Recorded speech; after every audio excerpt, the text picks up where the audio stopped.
Em nome do Pai, do Filho e do Espírito Santo, amém. Queridos amados cristãos ortodoxos, hoje vimos uma parábola que nosso Senhor contou a respeito de nos ensinar como ser rico para Deus e a maneira equivocada de ter riquezas, ou seja, de não ser rico para Deus.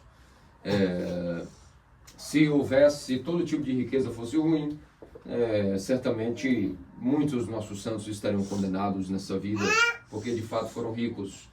Então a verdade é que nessa parábola de hoje, nosso Senhor Salvador Jesus Cristo, depois que um jovem lhe admoestou, dizendo que entre ele e o irmão havia desavença sobre a herança, e nosso Senhor disse: quem foi que me nomeou juiz apaziguador entre vocês? Na verdade é o seguinte: parem com ganância e parem de querer acumular riquezas de uma maneira equivocada, mas tratem de querer serem ricos para Deus. Então ele deu uma parábola a qual um certo rico foi abençoado na sua colheita em um ano, e ele colheu tão abundantemente os seus frutos, os seus trigos, que aquilo que ele já possuía de riqueza, aquilo que ele já possuía de colheita normal, anual, esse ano foi superabundante. Foi uma colheita excepcional, um ano daqueles que nós sabemos que a cada 4 anos, geralmente, quem mexe com fruticultura sabe que a natureza ela descansa, a cada 4 anos ela dá um boom de produção. E esse foi um ano semelhante a este rico. Ele teve uma abundância enorme de colheita, e o que ele pensou foi o seguinte: já que não tenho nem de colocar esta colheita imensa, eu vou derrubar os meus celeiros, vou mandar demolir todos os meus celeiros, vou mandar construir outros maiores, para que eu possa guardar e acumular tudo isso mais. E o que aconteceu foi que, nesta mesma noite, o anjo do Senhor, o anjo da morte, foi dirigido a ele e disse a ele o seguinte: Nécio, nesta mesma noite tua alma será levada de ti. E a verdade é que, por que foi chamado de nécio, de louco? Porque simplesmente estava depositando uma confiança equivocada em suas garantias nesta vida. E a verdade é que a garantia da nossa vida não é nenhuma. E nessa mesma dia ele foi chamado para a outra vida. Por isso foi chamado de louco pelo anjo da morte, porque ele estava muito garantido de que, como explica São João Crisóstomo e o Beato Teofilato nesse sermão, parece que quanto mais ele tinha colheitas, ele estava achando que talvez os seus anos fossem dilatados. Por isso é chamado de louco. Quanto mais esse homem ganhava dinheiro, ele achava que mais, talvez, proporcionalmente, ele fosse viver mais. Tem gente que acaba entrando nesse tipo de neurose. Então, essa parábola que nosso Senhor nos colocou foi para nos ensinar na conclusão final de que no mundo, cuidado, não fiqueis acumulando riquezas de uma maneira estranha, por assim dizer, mas tratais de ser rico para Deus. Então, meus queridos amados cristãos ortodoxos, nosso Senhor aqui não condena as riquezas, senão, volto a dizer, muitos dos santos como Abraão, o profeta Jó, meu nomástico São Joaquim, o profeta Davi, o profeta Salomão, que eram ricos, milionários, estariam completamente perdidos se a riqueza fosse um problema. Então aqui nosso Senhor não ataca a riqueza, mas quer nos ensinar como sermos ricos para Deus e nos denunciar a maneira que nós acabamos pobres diante de Deus, não sendo ricos diante de Deus. Porque há uma maneira de ser rico sem ser rico para Deus. E há uma maneira de, mesmo sendo pobre, também ser rico para Deus. E há também a maneira de ser rico no mundo dos homens e, mesmo assim, ser rico para Deus. E é isso que nós vamos entender nessa parábola de hoje. Como ser rico para Deus. Como entender essa circunstância do dinheiro, que volta e meia nos dá uma rasteira na nossa vida e nos leva a situações muito estranhas para a compreensão da nossa realidade. A maneira de sermos completamente ricos para Deus é uma maneira na qual nós não temos sequer opção de acharmos que isso é um conselho, que isso na verdade seria uma admoestação, que seria talvez um comentário. O que eu vou dizer nesse sermão é obrigatório. Não é para mim ou para outros, ou não é para mim, é só para alguns, é para todos nós. Todos nós temos obrigação de sermos ricos para Deus e sair fora da situação que nos impede de nós não sermos ricos para Deus. Qual foi o problema então deste rico, que obviamente foi chamado de nécio, de louco, pelo anjo da morte? Esse homem, como eu dizia, parece que estava fora da realidade. Na sua consciência, ele achava que quanto mais talvez tivesse abundância de colheitas, que as suas riquezas, a sua fortuna aumentasse, parece que ele achava que poderia mais os seus anos proporcionalmente ir aumentar para usufruir de mais riquezas. Porque assim que teve mais colheita, o que ele disse foi: vou demolir todos os meus celeiros, construir outros maiores, para que possa inclusive guardar mais ainda a minha colheita. Há algum problema em ser um produtor? Um empreendedor? Em ganhar dinheiro e ver o seu trabalho render frutos? Claro que não. Porém, às vezes nós estamos fora da realidade e não sabemos. E qual é a realidade? A realidade é que nós viemos desta vida, para esta vida nus. E nus nós voltaremos para a terra. Quem, de alguma maneira, pensa que, de fato, suas riquezas, na palavra-chave que vai começar a vos explicar esse sermão, existe aqui um ponto-chave no clímax desse sermão. Quando nós confiamos e nos fiamos nas nossas riquezas e não na providência divina, ou, ainda que confiemos na providência divina, confiamos e nos fiamos mais por garantia nas nossas riquezas, significa que nós estamos fora da realidade. Entramos numa neurose, numa tal realidade paralela da vida, que ela não é real. Por que não é real? Porque a realidade é: nós nascemos nus, a única coisa que tínhamos vínculo mais ou menos era o cordão umbilical de nossa mãe, que logo é cortado, e a partir daí o que é que nós temos? Nada, nus. E para a terra voltaremos nus. Daqui a poucas décadas, ninguém vai se lembrar de nós. Nossos filhos vão nos chorar alguns meses. Nossos parentes vão se lembrar de nós uma hora ou outra. Mas passado 2, 3 anos, eles já não vão lembrar tanto de nós. E por mais que nós amamos muito nosso pai, por mais que amamos muito a nossa mãe, nos primeiros lutos nós vamos rezar muito por eles, vamos lembrar deles. Mas terá dias que existirão na terra, onde depois de termos pedido nosso pai ou nossa mãe, existirão dias que por acaso nós não vamos sequer lembrar que eles existiram. É verdade ou não é? É a realidade. Ainda que nós amamos muito nosso papai e nossa mamãe, vamos chorar quando eles partirem, um dia ou outro nos afazeres, na correria do mundo, não vamos nem lembrar que eles existiram.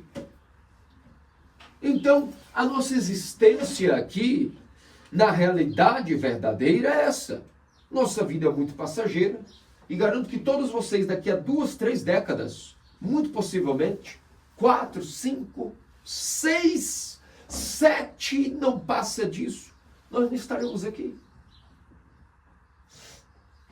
Se nós morremos hoje, daqui a 10 anos, ninguém lembra quem fomos. Nós não somos nada especiais. Então, uma pessoa que começa a ter o seguinte discernimento: eu tenho riquezas, posses, e confio no meu produto, no meu trabalho, na minha posição social, no meu cargo, na minha profissão, e confio nisso como garantia de minha vida, muito mais do que a providência de Deus. Esta pessoa está louca, está completamente fora da realidade. Porque não há garantia nenhuma nas nossas riquezas, nem no nosso trabalho, nem nas nossas posses, nem na nossa condição social, nem no nosso cargo público, nem se formos funcionário público. Nada disso nos dá garantia. É uma doença atual, uma febre, que as pessoas, principalmente no Brasil burocrata, no Brasil que visualiza cada vez mais um governo com uma densidade tão grande que as pessoas acham que ele é o pai, que ele é a mãe, que é normal viver de auxílios governamentais, que tudo isso é normal, que o Estado tem que existir para distribuir os bens. Mais do que nunca, mundialmente, a sociedade nunca foi tão enferma ao confiar nos bens materiais, ou até mesmo agora no Estado. Pode existir algo mais frágil do que o Estado? Pode existir algo mais frágil do que a providência social? Pelos cálculos econômicos e matemáticos, a maioria de nós que estamos inferiores a 45 anos de idade, nem sequer vamos aposentar via governamental. Nem sequer vamos ter o Estado como nosso patrocinador da velhice. Isso, inclusive, é vergonhoso. Garantir que quem vai nos garantir a nossa renda na velhice não nossos filhos, ou algum parente, ou uma tribo, uma comunidade, mas sim um Estado. Isso é a prova de que a maioria de nós, no fundo, não passamos de meros rabugentos salafrários comunistas. Porque o comunismo não tem nada a ver com esquerda nem com direita. O comunismo, na verdade, é um sistema que está por em cima de ideologias e que visualiza outras coisas que não são ideologias políticas, como, por exemplo, o socialismo. Socialismo, sim, podemos falar horas e horas sobre o que seria o socialismo, não é o objetivo do sermão. Capitalismo, outro tipo de sistema de produção. Mas comunismo, isso vem para destruir a família, a religião, a pátria, a noção de riqueza, a noção de valor, de princípio. E é uma ferramenta de controle mundial que nós falaremos e já denunciaremos isso nos anos que se seguirão. Para quem acha que o comunismo acabou, não acabou coisa nenhuma, se remodelou e continua caminhando para a sua fase final, que, como já dizia o nosso escritor Serafim Rosa, o grande beato do século XX, repetindo o que os santos do século passado disseram, comunismo é uma coisa que se atualiza, que se modifica, teve a sua época inicial do chicote, teve a sua época de liberdade e paz, e depois vem com a sua era final de dominação total. Então, nunca foi tão importante entendermos que, às vezes, a pior coisa que pode acontecer para nós é vivermos fora da realidade. Da realidade de entendermos que nós viemos para cá nus, como bebês, e voltaremos nus. E ninguém vai se lembrar de nós em poucos anos logo que morremos. Na verdade, passando alguns meses, ninguém vai lembrar muito bem de nós, tanto quanto quando éramos vivos. Não importa que tipo de atos heróicos e maravilhas escrevamos no nome da história, nada importará. Ninguém, nem os santos são tão lembrados assim. Quem dirá nós que somos pessoas normais e ordinárias no mundo? Então, quando uma pessoa deposita a sua confiança e se fia nas suas riquezas e não na providência de Deus, em primeiro lugar, há que entender que não há nenhum pecado em ter riquezas, não há nenhum problema, mas uma pessoa que confia em suas riquezas e não na providência de Deus, em primeiro lugar. A verdade é a seguinte, se a pessoa confia alguma coisinha em suas riquezas, ela já está fora da realidade. Porque não é pecado ter as riquezas, mas confiar nelas é uma loucura. A única coisa que realmente existe é a providência de Deus. Ele é o doador dos bens. Ele é o criador do universo. Ele criou a matéria. Ele criou o invisível e o visível. Ele criou tudo do nada. Ele é o doador dos bens. É só a Ele que temos como garantia. Infelizmente, o que nós vemos é essa doença mental, essa esclerose contaminadora, essa epidemia de confiança nos bens materiais. Como nunca houve, inclusive, na nossa sociedade, tão materialista que é. Agora, existe uma outra maneira de se tornar rico para Deus, mesmo tendo riquezas. Que foi uma maneira muito contrária ao que esse rico teve em sua conjectura, em sua análise de vida, porque estava fora da realidade. E quando ele teve uma colheita, ele sequer pensou em algo a mais do que ele poderia fazer com essas riquezas, a não se acumular mais. Mas nossos santos padres e a Santa Igreja nos dão um remédio para toda essa situação. E a primeira coisa é entender o que é ser rico para Deus. Rico para Deus é aquele que, ainda que tenha riquezas, independente de ter muitas riquezas ou ter pouco dinheiro, independente do seu cargo social, independente da sua posição no governo, do seu cargo público ou do seu empreendimento, do seu negócio, do seu bilhão, não importa se ele acumulou bilhões, milhares ou centenas de dólares. Independente da situação, a pessoa que é rico para Deus não confia, ainda que tenha riquezas, ela não deposita confiança nessas riquezas, mas exclusivamente em Deus. Este é um rico, que não tem problema nenhum ter dinheiro, mas que se tornou também um sábio rico para Deus. Inclusive alguém que não tenha tantas posses assim, não confiando também nas suas poucas posses, porque há os pobres que são extremamente apegados ao pouco que têm, e confiam no pouco que adquiriram com o seu trabalho árduo e seu suor, e são tão pouco são ricos para Deus devido ao apego aos seus bens. Mas a verdade verdadeira é que, independentemente de qualquer condição ou posição que ocupemos, de conta qual é a quantidade que tenhamos acumulado, a confiança total deve ser para a providência de Deus. E isso é ser rico para Deus. É uma coisa que não passou pela cabeça do rico. Ele confiou plenamente, como vemos no Evangelho, em derrubar os seus celeiros e construir outros maiores, pensando que a garantia dos seus dias, inclusive que havia garantia. É uma coisa tão louca que imaginem, ele não pensou se ele morreria amanhã ou não. Uma pessoa que é apegada às riquezas e que tem confiança nelas, ele pensa realmente que quanto mais trabalha, mais rico e mais enriqueça, há um defeito psíquico na pessoa que é doente por dinheiro. Ela sempre vai achar que a saúde vai durar muito, que a vida vai durar uma eternidade. E essa noção de tempo e espaço completamente louca, como foi dito pelo anjo da morte ao rico Nécio, hoje mesmo tua vida será tomada de ti. De onde é que vem essa noção distópica de tempo e espaço? De bens, de tempo dilatado? Vem do apego às riquezas, da confiança, da garantia. É uma doença tão terrível que nós veremos ao longo do sermão o que isso pode chegar a causar numa pessoa. Recentemente eu tive uma discussão terrível com uma pessoa que me feriu terrivelmente e até pensou em abandonar a própria família. Só pelo fato do apego ao dinheiro, eu já havia alertado essa pessoa, num certo momento, que essa pessoa iria ter que lutar um dia contra esse demônio do apego ao dinheiro. Porque isso iria contaminamente cegá-lo tanto, cegá-la ou cegá-lo, não precisa entrar em detalhes quem é, que uma hora até a família, até os filhos, até tudo que haveria de mais precioso não seria mais importante do que o próprio dinheiro. Até se questionaria um dia, será que vale a pena ter família e ter filhos e ter qualquer vínculo com alguém? Porque o que importa é o dinheiro. É um demônio tão terrível que vocês verão até onde vão as consequências de uma pessoa que é doente e confia na porcaria do dinheiro. Sendo que isso não é um pecado. Todos nós queremos trabalhar para render frutos, mas de que maneira? Para sermos ricos para Deus. É gravíssimo, é um dos demônios mais terríveis. É por isso que São Paulo separa essa categoria e chama isso até idolatria. A avareza é idolatria, porque é difícil alguém dizer que adora o sexo como Deus.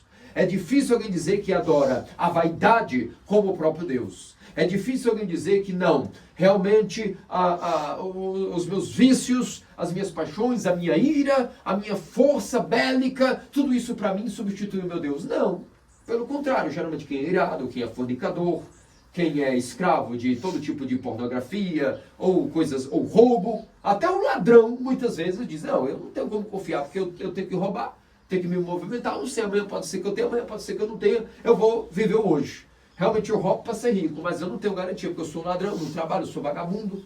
O vagabundo realmente até ele sabe que nada é garantido. Ele tem que se movimentar de uma maneira que amanhã a Deus pertence. Até o vagabundo, nesse ponto, pode ser alguém que venha temer a Deus mais do que uma pessoa que até dignamente, honestamente, licitamente tenha conseguido suas riquezas. Porque nós não estamos entrando no julgamento de quem é bandido ou quem não é bandido, independente da maneira como cada um adquire posses. Isso pode ser não só dinheiro, mas as nossas casas, as nossas roupas, as pessoas que supostamente dizemos que amamos.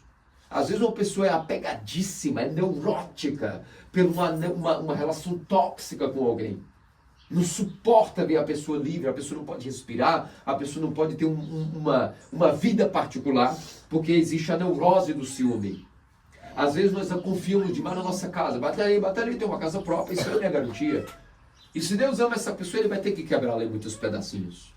Vai ter que dar muito ensinamento. Outros vão ter que confiar na saúde, na juventude, no atletismo, na imunidade, nos remédios. Existem várias maneiras onde nós podemos ser muito apegados a nos fiarmos em coisas que não são unicamente a providência de Deus. Quando uma pessoa, licitamente, com todo o seu vigor, adquire riquezas, seja poucas ou muitas, não importa, existe algo que a igreja nos dá como remédio, como ajuda, para que, ainda que a pessoa esteja se esforçando para colocar a providência de Deus em primeiro lugar e não confiar nas suas riquezas, Isso é uma luta mental terrível que nós vamos passar, todos nós. Ninguém escapa dessa guerra bélica.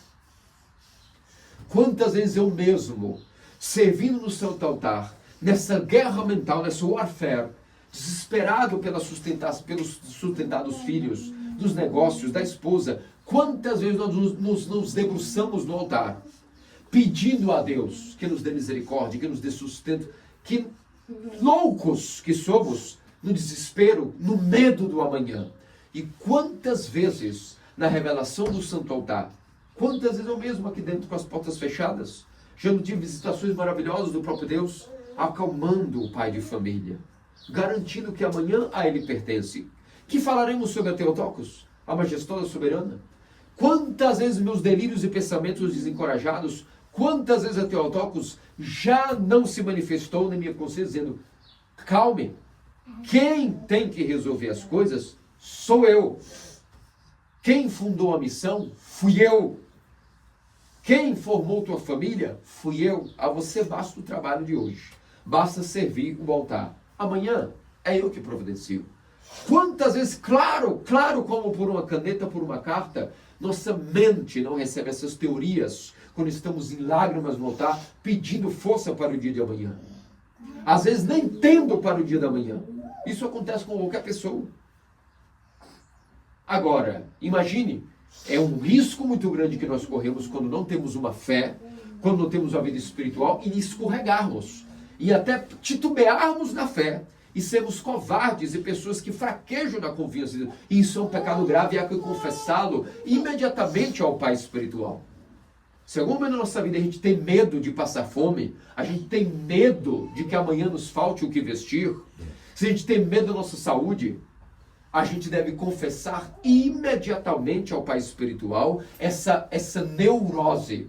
Porque se nós não confessamos imediatamente esse pequeno medo do amanhã, isso vai aumentando, se vira um demônio que nos comerá até nos deixar completamente sem fé, relativizando a providência de Deus para às vezes, como quantas pessoas já não víamos aqui que caíram nesse demônio. Até famílias inteiras deixaram de frequentar a fé, porque começaram a entenderem que talvez a única maneira de servir a Deus é se Deus continuar sempre retribuindo na chamada teologia da prosperidade, que é a moda protestante, por assim dizer. Isso não é realidade nenhuma. Deus sabe do que cada um precisa, na medida que precisa, Ele é que sabe, Ele é que faz. Qualquer dúvida nesse ponto é um pecado gravíssimo. É chamado pecado de falta de confiança total na providência divina e deve ser levado ao padre confessor imediatamente. Tens medo de passar fome? Estás pecando gravemente. Então, para que serve Deus? Ora bolas, para que serve Deus? Tem medo de ficar nu? Para que serve Deus? Novamente, nu nascestes, nu voltarás ao pó. Por quê? Qual é o problema de estar nu? Acaso Deus, que veste os lírios do campo melhores do que os ninhos filhos de Salomão, não pode nos dar uma roupa básica?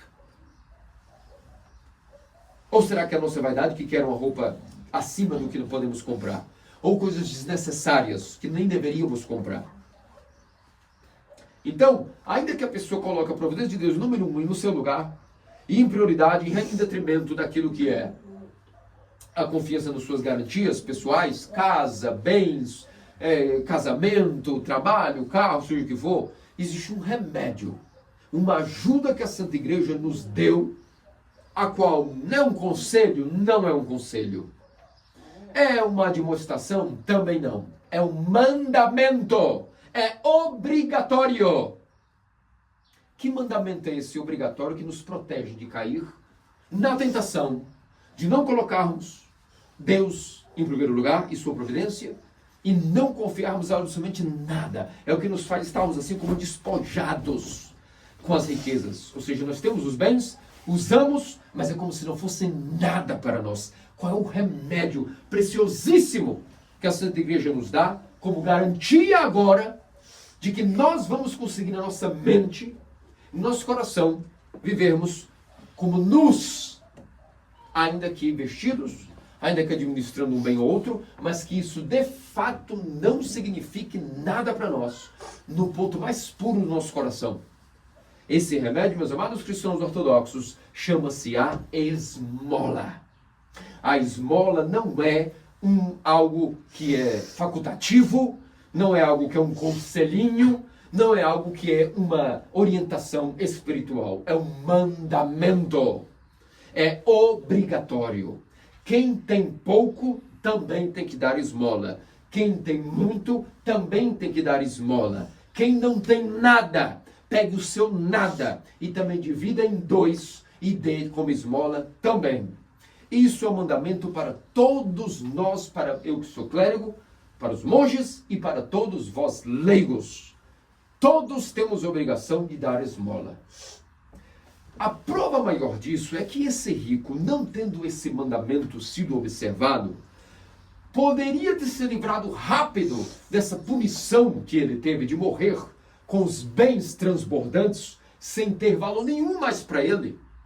Se ele tivesse tido uma colheita superabundante, super especial, e tivesse, portanto, dito, eu não tenho necessidade agora de, nesse ano, já sair fazendo outra infraestrutura como investimento.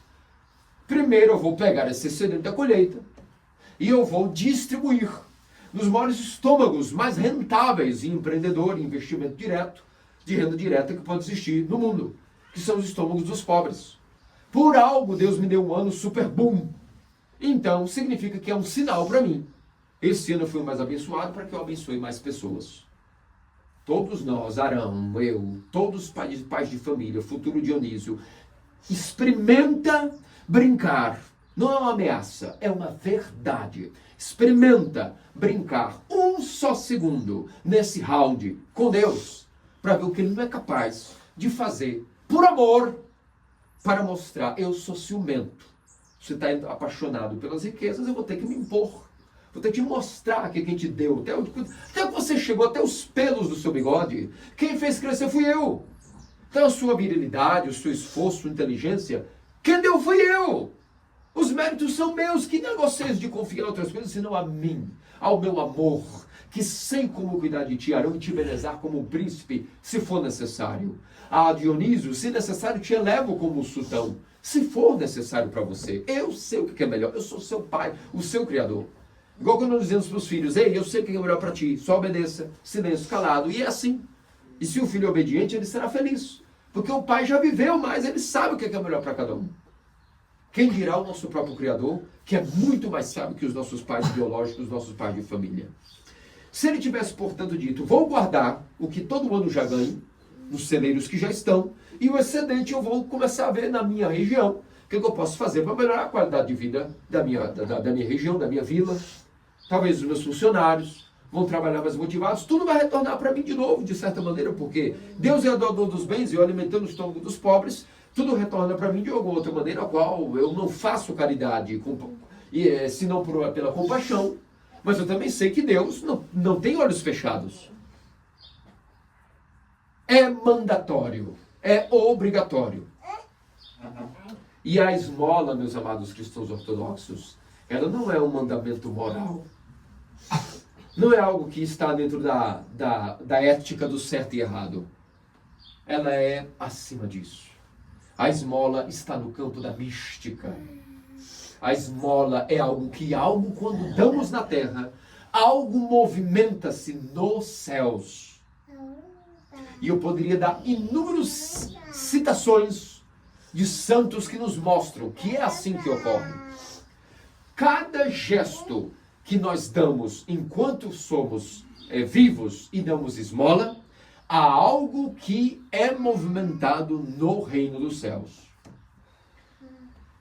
De vários trechos, talvez o mais impactante de todos os santos que já tivemos entre os anárgiros, ou seja, os que dão sem dinheiro, os que distribuem esmola, ou seja, os chamados santos milagrosos, e anárgiros, como Cosme, Daniel, Panteleimon, Samson, Hermolau, Círio e João, entre vários outros. Talvez o que mais se destaque entre eles é São João o Esmoler. São João o Esmoler era patriarca da diocese de Alexandria, uma das dioceses, uma das sés mais ricas de todo o império. E, portanto, assim como imaginemos Chicago, imaginemos Buenos Aires, imaginemos São Paulo, Nova York, imaginemos Dubai de hoje, centro cosmopolita, que muito fluxo de dinheiro girava em torno e, por conseguinte, a própria Sé de Alexandria tinha negócios muito rentáveis, como, por exemplo, até negociava navios nas frotas que saíam para o mar. Até isso, o porto de Alexandria era lugar de negócios gerenciados pela própria Sé de Alexandria. E o patriarca que sentava naquele assento sempre era alguém que, portanto, administrava uma quantidade exorbitante de moedas. Alexandria, referência ao Antigo Egito, referência ao poder, referência ao dinheiro. E São João Esmoler, quando sentou nessa sé, a sua maior prática era, por isso foi chamado João Esmoler, ou seja, João, o que dá esmola sem parar. Como seria em espanhol, Juan el Limosnero. A única coisa que João fazia nos seus momentos vagos entre os ofícios, quando ele atendia as suas sessões de comissão de atendimento ao povo, era sentar-se, e tinha diáconos que o atendiam, para que filas e filas e filas e filas e filas de pessoas numeráveis ele pudesse dar esmolas. Vários diáconos eram selecionados de confiança, para que qualquer coisa que a pessoa chegasse, ele pagava na hora. Eu estou endividado, tenho uma dívida de 900 bois, está pago. Eu preciso de um empréstimo para minha filha por causa disso, para enviá-la para estudar em tal lugar, está pago. Eu sou pobre, não tenho um sapato, está pago. Houve um caso até extraordinário, que um homem sem bom senso e sem vergonha, entrou, pediu uma ajuda, depois entrou na fila de novo, roubou a fila e estava de novo, para pedir de novo coisa, o diabo, nem isso aí já passou hoje. E João Mulher, silêncio, eu estou dando para Cristo, eu não quero saber de nada, não quero julgar ninguém. Eu estou aqui, minha única função é ser uma ferramenta nessa administração. E eu vou dar como se não houvesse amanhã. A quem, sem ver a quem, e como se não houvesse amanhã. Esse era o lema de São João Esmoler. Ele distribuía as riquezas dos cofres e dos cofres de Alexandria, como se não fosse existir o amanhã. Foi criticado por essa administração? Certamente, mas ele era o patriarca, ele faria o que queria. Quem é que ia contestar o patriarca? E certa vez, observem que a providência divina, nos seus aposentos, no seu palácio, literalmente o patriarca de Alexandria vivia num palácio, e houve um dos seus bispos, sob a sua jurisdição, se hospedou, e ele foi informado que esse bispo estava hospedado. E a fama desse bispo era que em sua diocese ele é um bispo muito murrinha, muito mesquinho, como diz em espanhol, tacanho, completamente mão de vaca, doente pelo dinheiro, cego pelo dinheiro, tudo é o dinheiro. E esse bispo hospedou-se no palácio do patriarca João. Nesses aposentos, João foi inspirado por Deus de como poderia ajudar a curar a alma deste bispo apegado ao dinheiro. E no dia seguinte, como de costume, ele saiu para andar pelas vilas e os vilarejos e as ruelas de Alexandria e chamou o bispo: quero que você vá comigo, amanhã eu tenho uma grande importante obra de caridade, como de costume. Eu e meus diáconos, nós vamos seguir rumo a algumas vilas e quero que você me acompanhe para você ver como é a situação atual da cidade, dos fiéis, e quero que você me acompanhe. E obviamente o patriarca falou, a água parou, né? E o bispo foi com ele. Durante essas visitas, João Esmoler disse para o diácono: esquece a bolsa, não leva a bolsa de dinheiro, que é a hora de eu colocá-lo na linha. Então chegou a primeira necessidade: ei, sim, minha senhora, sim, senhor, na sua casa, sim.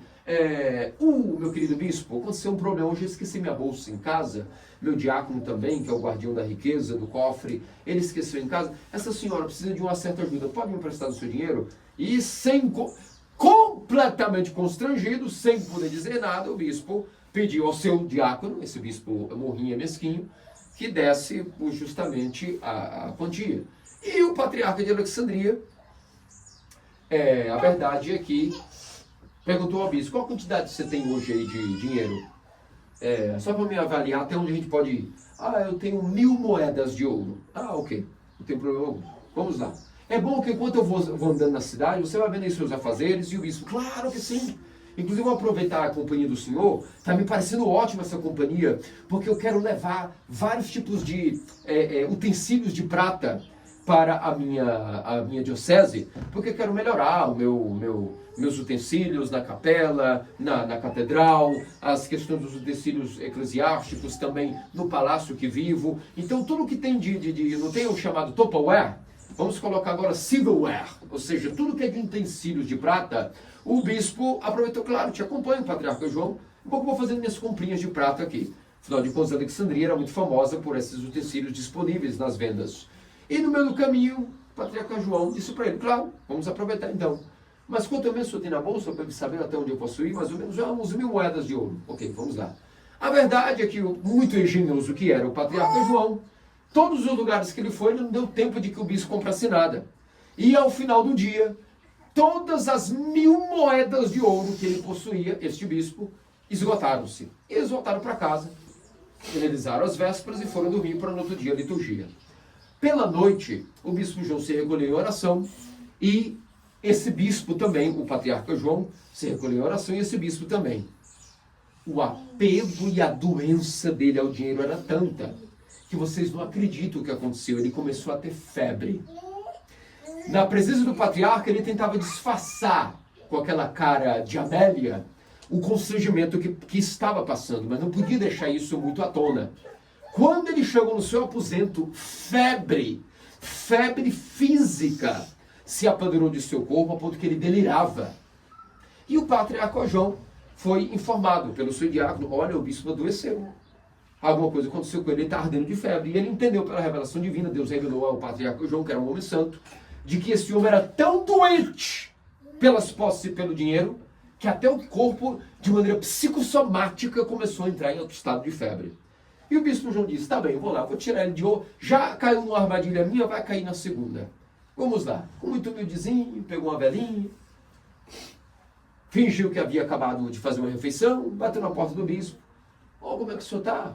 Passando bem e tal. Rápido se levantou da cama e tudo, disfarçando a febre. Eu estava aqui durante a noite, refazendo as contas do que gastamos ao longo do dia. Me constrangeu demais que o senhor gastou toda a sua bolsa comigo.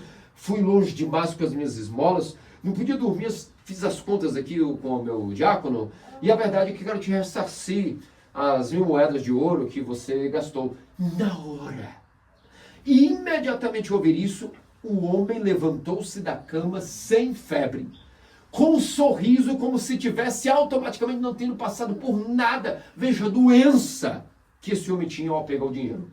E ainda disse assim de maneira hipócrita, oh, que isso, muito obrigado e tudo mais. Imagina, eu gostei muito, para mim foi uma satisfação, uma alegria enorme ter sido útil para o senhor durante a manhã e a tarde, de termos sido aí alguém que foi partícipe da sua esmola, não é? E podemos ser úteis. Agradeço a você, vossa eminência ilustríssima. E o patriarca João já tinha preparado para ele uma outra armadilha, uma outra arapuca, e disse o seguinte, então, eu estou devolvendo essa bolsa, mas eu quero que você revogue em sua consciência, que você rechace todas as bênçãos espirituais inerentes a esse ato e gesto espiritual da esmola. Então quero que na sua consciência eu te devolva os 1000 moedas, mas como eu estou te ressarcindo o que eu gastei em seu nome, agora eu quero que essas bênçãos venham para mim, ok? E ele, não, imagina, não tem problema nenhum. O dinheiro está resolvido, o senhor já me pagou o dinheiro, claro que sim, total direito. As bênçãos, todos os méritos, vossa eminência ilustríssima, são de vossa pessoa. Tudo para ti, sua bênção, claro que sim, por que não? Ele disse, tudo bem, então você renunciou mesmo, está tudo certo, né? Porque se eu te ressarci, agora as bênçãos espirituais vinculadas à esmola são para mim. Está tudo certo entre nós, tudo certo. E então foram ambos dormir. Nessa noite, esse bispo morrinha, esse tacanho, esse mesquinho, teve um sonho terrível. Ou talvez um sonho glorioso. De repente ele se viu no paraíso, numa mansão particular. Um palácio. Você sabe que no paraíso existem moradas que estão sendo construídas para aqueles que já vão entrando no paraíso e passando a eternidade com Deus. As moradas estão sendo construídas. Claro, isso é uma análise. Não vamos nos apegar a coisas materiais, tornando-nos ricos até para a eternidade como os muçulmanos, que creem que realmente se morrerem pela Sharia, morrerem pelo jihad, irão realmente encontrarem essas coisas materiais no mundo que há por vir. Não é isso. São maneiras que a nossa mente há de compreender as moradas magníficas pelas quais nós iremos um dia passar. E eu lembro muito bem que uma vez eu estava numa situação de muita luta financeira com os negócios e mantendo tudo ali para colar e administrando e os fiéis e pouco tempo e sempre algo no meu coração espremido nessa guerra que São Macário nos diz. Você não crê que Deus amanhã te dá dinheiro? Então é porque você não crê no batismo nem na ressurreição dos mortos, meu camarada. E todos nós passamos, até a gente se acostumar, depois que vai bater nos 30, 35, nós vamos acostumando, a gente passa a ficar expert, tornamos um homem. O homem sabe como resolver riscos. Mas até lá a gente jovem, com filho, vai chegando no filho, 2 filhos, essa crise. E um dia eu recebi uma carta ultra profética de um dos meus pais espirituais do Canadá, mostrando justamente isso. Eu nunca havia compartilhado nada com ele. Você acha que você tem sua fazenda por quê? Isso já é uma amostra, um penhor. Lembre-se das orações que você lê nas vésperas. Eis que, através dos bens terrenos que já recebi, é uma garantia das bênçãos espirituais que já me foram preparadas. É o que você reza como sacerdote nas vésperas, é ou não é? Então lembre-se, até a sua fazenda que você tem hoje já é um prenúncio da mansão que há de ter nos céus. O que mais você pode querer? Isso me desmanchou, até me envergonhou diante de mim mesmo. Mas aquilo ali me resolveu para sempre. Nunca mais eu tive que lidar com esse demônio da insegurança. E nas liturgias eu continuo seguindo o conselho que uma vez ele me deu lá em Boston. Quando nem eu sabia que ia ser ordenado, ele havia me dito: um dia, quando você for ordenado, celebrar o credo, na hora do credo você cinge sua consciência, eleva o aéreo. Quando você estiver balançando o aéreo, ore a Deus, clame do seu coração: Senhor Deus de bondade, cinge os meus rins, fortaleça meus punhos, dá-me força para o trabalho. E dê-me inteligência, força, coragem e força para também guiar o meu rebanho com a força espiritual que o meu rebanho vai requerir. O resto é contigo, meu Deus. Todas as liturgias eu repito isso. Hoje acabei de repetir. Nunca mais eu tive que me preocupar com nada. Ou você está Páscoa conosco aqui, que eu já não tinha um tostão. Fui gastando durante a quaresma, gasolina para santificados, ajudando. Naquela época os venezuelanos tinham chegado, era mais despesas para com eles, ajudando, e despesa, não tinha. Chegou o dia de Páscoa, eu já não tinha mais nada. Já vinha suando frio. Na segunda-feira, grandiosa, na terça, quarta, Santa Ceia, na sexta-feira, o enterro do Senhor, já não sabia o que fazer. No sábado santo, peguei a última gasolina, os últimos R$30, pus na Kombi. Quando eu terminei o sábado santo, eu já sabia: acabou. Acabou, dessa vez eu morri na praia. Eu morri na praia, vai ser a primeira vez que eu vou ter uma Páscoa sem nem ter uma uva, nem um ovo para celebrar. E fui embora para casa. Quando estava ali, refletindo, arrumando os animais, falei: agora acabou. É a pior decepção ao cristão ortodoxo você celebrar uma Páscoa sem ceia. De repente, sem eu ter comunicado isso a ninguém, Deus é testemunha disso, de repente, o bispo me manda uma mensagem: hoje é dia de Páscoa, eu quero te desejar, vocês seus fiéis, está aqui a minha epístola traduzida, quer dizer, para o inglês você traduzia a epístola pascal. Eu não sei, um fiel aqui de Boston resolveu dizer que queria te mandar uma certa quantia, porque, não sei, disse que recebeu uma inspiração, que nessa Páscoa eu queria te abençoar. E aquilo ali foi o que foi a nossa vitória, onde pudemos correr, rapidamente mandei uma mensagem para a Raíssa, não foi tudo perdido, e celebramos uma Páscoa grandiosa. Essa é a prova de que, assim como ocorre comigo, ocorre com todos nós. Agora, nós precisamos entender que para que isso ocorra, existe um mandamento obrigatório chamado a esmola. Deus a todo tempo nos visitará com esses testes. Por quê? Porque a conclusão, agora vou trazer à tona novamente a conclusão do que foi a visão que aquele bispo teve. Quando ele estava nessa visão maravilhosa do paraíso, ele viu que uma mansão havia acabado de ser construída, o último tijolo, o último reboco havia sido construído, estava inclusive, essa mansão era tão grandiosa, e quando ele olhou no beiral da porta, estava escrito o nome dele. E ele muito feliz, inebriado no paraíso, uma mansão, um palácio construído para ele. De repente veio um anjo, tirou aquela placa e colocou o nome João Smoller. E ele acordou com aquilo terrível e teve a conclusão. Lembrou-se das palavras do patriarca João: você renunciou às suas bênçãos espirituais, conforme a esmola que você foi ressarcido, você também ressarce agora, você também me ressarce com a outra moeda, que é a moeda espiritual. Meus amados cristãos ortodoxos, até a Escritura nos diz: Deus ama o de bom grado, doador, misericordioso, o caridoso de bom humor. O próprio Salmo e a Escritura diz que Deus ama aquele que doa de bom coração. Significa que para um gesto de uma esmola que damos nesta vida, 1000 vezes mais na moeda de Deus 100 vezes mais. Na moeda de Deus, somos ressarcidos. Para o que nesta vida fazemos um gesto, a Escritura é clara, serão rendidos frutos 100 vezes mais. 100 vezes mais o que fazemos aos pobres, aos necessitados, ou até o rico. Porque às vezes as pessoas têm preconceito que não se pode ajudar o rico. Ué, se o rico estiver quebrando, como é que ele faz para manter a riqueza dele? Ele não merece ser ajudado? São João de Constá, certa vez, recebeu um envelope com a quantia de 6.000 rublos, e ele não via a quantidade. Mas após a liturgia, as pessoas viam se aproximar, tomavam uma vez, deixavam envelopes com... Ele recebeu 6.000 rublos, ele olhou, botou no envelope. O mesmo envelope chegou, outra pessoa na fila era rico, ele pegou esse envelope sem olhar o dinheiro e deu. E as pessoas disseram, o que é isso? Você nem olhou a quantidade, se fosse 100 euros, ou se fosse 6.000. E quando o rico abriu, realmente era uma fortuna. E disseram, São João talvez não tenha tanta clara evidência assim.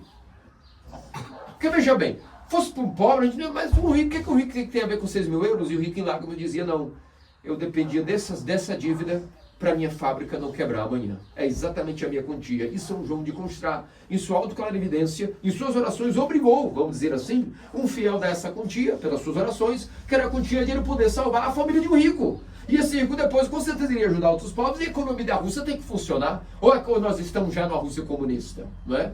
Claro que não, 10 anos ainda existiu entre esse episódio e a Rússia que viria a ser comunista. Porque tem gente que tem preconceito que não se pode ajudar os ricos, não é? Então, vejam que a Escritura é clara.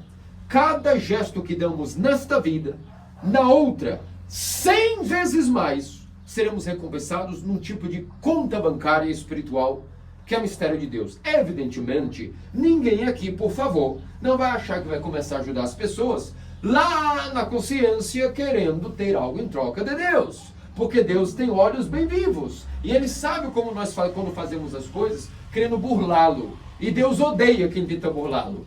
Não é para ter algo em troca, é um mandamento para nos ajudar a sermos ricos para Deus e não ficar presos nessas violências de mamon, do dólar, do real, do euro, do ouro, da prata, do bronze, seja o que for, que nos faz estarmos fora da realidade, um apego ao dinheiro. E o que acontece é que quando a gente nos apega ao dinheiro e tem garantia, nos fiamos nos bens materiais, a gente pode não perceber porque vem devagarinho. Mas pouco a pouco a gente perdeu a confiança exclusiva e total na providência de Deus, deixando-nos de ser pessoas ricas para Deus. Isso é um grave delito que todos nós corremos o risco de sofrermos. Por isso há que trabalhar em si. E se a gente é fraco, como todos nós somos fracos, qual é o que a igreja nos deixa como mandamento obrigatório para ser um band-aid que nos ajudará sempre nessa ferida, que nunca cicatriza? Porque quem é o homem que vai dizer que não sofre essa guerra mental? De ora com o pé direito na fé, ora o pé esquerdo confiando em si. Remédio para todos nós, esmola. Se eu recebi hoje e rendei, e os meus leites renderam R$80, 20 já não são meus, eu tenho que fazer esse exercício. Recebi 80, 60 é meu, 20 eu não sei de quem é. Vou guardar, é para dar. Não é meu. Se eu ficar, eu sou ladrão. Trabalhei, recebi $1 milhão. $1 milhão é muita coisa. Metade para mim é suficiente para me tocar meu negócio. R$500 mil, não é meu. Quanto mais recebo, mais eu separo para Deus e para os pobres. Quero me santificar mais rápido, então eu divido em 3 minha conta bancária. Uma terça parte dou para a igreja, uma terça parte para os pobres, uma terça parte fico com as minhas necessidades pessoais. Por que para a igreja? Porque sem a esmola para a igreja, nada funciona. Ou vocês acham que a Eucaristia é de graça? O vinho custa, a próspera custa, a gasolina custa, refeições custa, a trapeza custa, os paramentos custam, as velas custam, o vinho custa, já me referi, o incenso é caro, o carvão é caro. Financiar as pessoas que estão chegando na fé não é barato. Que os monges continuam exercendo suas liturgias por nós todos os 365 dias do ano, sem parar, não é barato. Alimentar as vocações monásticas não é barato. Manter o fluxo do dinamismo da beleza da Igreja Ortodoxa pelo mundo e suas missões não é barato. E da onde vem todo esse dinheiro? Vem do Estado? Negativo. Vem de maçonaria? Negativo. Tem que vir de nós, que com o pouquinho que cada um der, com certeza com Deus o pouco se faz muito. É mandatório. É um mandamento, é bíblico, é dízimo. A esmola, a mesma coisa. É a conduta que nos diz, opa, agora eu consigo me trabalhar. Até a minha mente vai aceitando mais a ideia de não confiar muito nas riquezas. Por quê? Porque do que eu recebo, eu guardo para Deus. Trabalhei, só ganhei R$8. Bem, só ganhei R$10 no dia. É pouco. Mas eu vou separar R$1, nem que seja R$1 eu posso separar desses 10. Fico com 9, separo 1 para os pobres. Não é muita coisa, mas é o que eu posso fazer. Recebi 2 milhões. Bem, 2 milhões é muita coisa. Eu vou ficar com 1 milhão. 1 milhão eu vou dar para alguém. É assim que sempre o Monte Athos foi fundado. Foi assim que as maravilhas de Jerusalém, os seus templos, a Capela do Santo Sepulcro, tudo começou com as doações. Que a Imperatriz Helena e o Imperador Constantino começaram a doar. E aí alguém pode dizer, mas os príncipes é muito fácil que eles possuem riquezas. Não. Se eles não souberem administrar as riquezas deles, o Império também já teria quebrado. O Estado também quebra. Se vocês não sabem, o dinheiro não é uma moeda ilimitada, não é um recurso ilimitado, ele é finito. Mas mesmo assim, é óbvio que cumpriram. Se eles cumpriram, davam exemplos. E em Bizâncio, os pobres sempre davam uma boa parte de si para a igreja e para os pobres. E o que diremos dos anágeros? Mulheres e mulheres e mulheres e mulheres e homens e homens e homens que na Roma iriam ter uma virtude como regra. Todos os dias após a liturgia, comungão, saiu, vai distribuir esmolas por Roma. Ou às vezes a esmola não é um bem material, que a pessoa às vezes não tem nada. Pode ser, por exemplo, sendo médico, como o Cosme Damião, curar de graça, fazer cirurgias de graça, ou dar uma atenção, escutar alguém de graça. Hoje, por exemplo, no dia do domingo, é dia de cumprir o sabá. E qual é a maneira de cumprir o sabá? Com obras de misericórdia, que inclui a esmola. A esmola em grego, não há diferença entre eleos e oleos.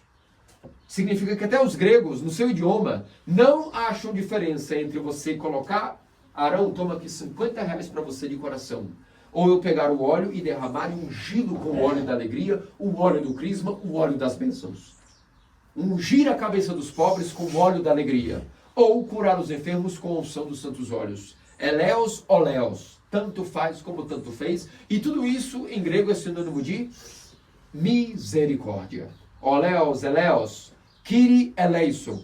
Na conjugação e na declinação, vemos aquilo. Eleos, misericórdia. Oleos, óleo. Azeite. Azeite, misericórdia. Azeite, amor. Azeite, esmola. Derramar em cima. Dar. De graça. De bom coração.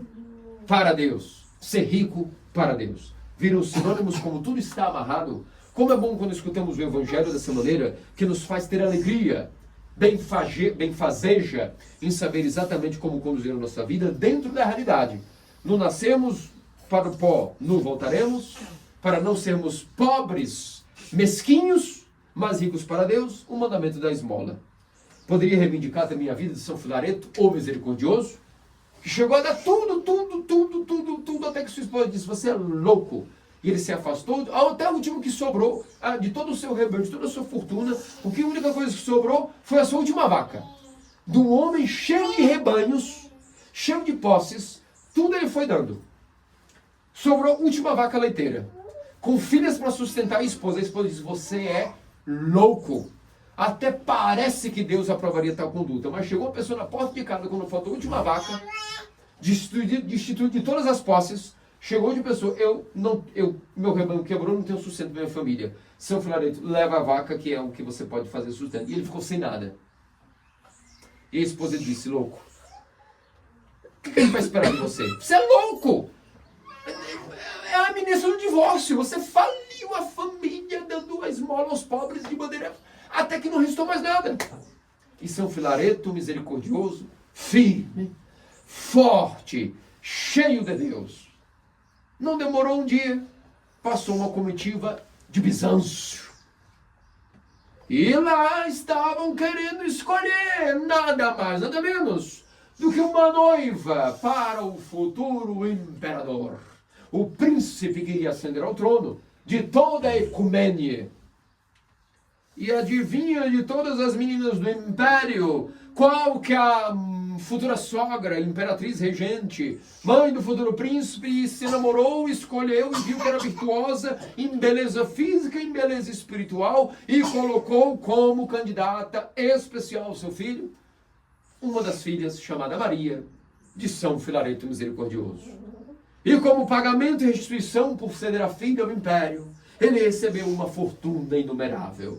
E diante disso a esposa se envergonhou. E ele disse: de graça recebemos, de graça damos, tudo é Deus, tudo é de Deus, nada importa, te acalma, mulher. E assim poderia dar inúmeros relatos de santos, mas o horário já está hoje apertado para esse sermão.